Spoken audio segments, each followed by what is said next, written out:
Once AC power is available, the displays can be switched on. First, let's switch on the PFD. After a short delay, some information will be displayed.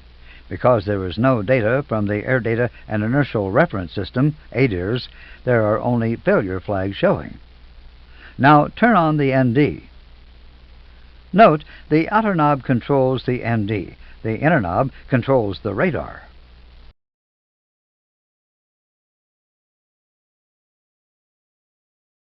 Both the ND brightness and the weather radar brightness are normally set to full bright at the same time. The brightness levels of both EIS screens are later adjusted to suit the ambient light conditions.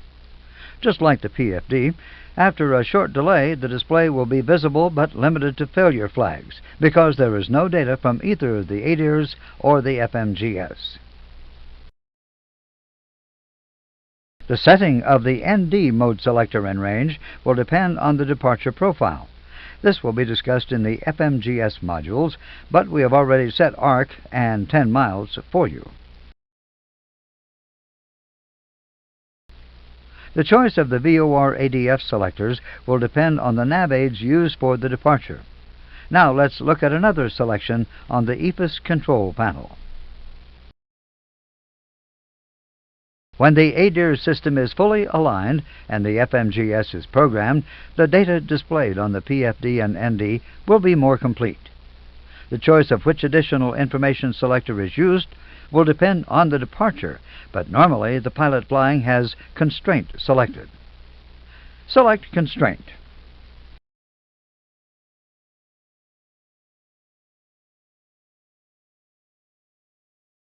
A green indicator illuminates in the push-button switch to show that you have it selected. An automatic function that occurred as the aircraft was powered up was that the flight directors were switched on. This automatic function occurred because the normal mode of operation on the A320 is with flight directors on.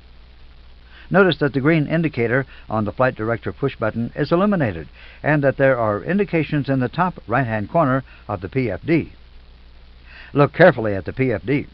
This indication tells you that Flight Director 1, Captain, and Flight Director 2, First Officer, are switched on.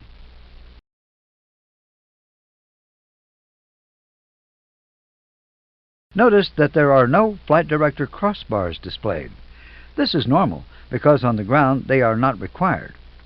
You will see later that during the takeoff, the Flight Director command bars will automatically appear. You will learn more on Flight Directors in the Autoflight modules.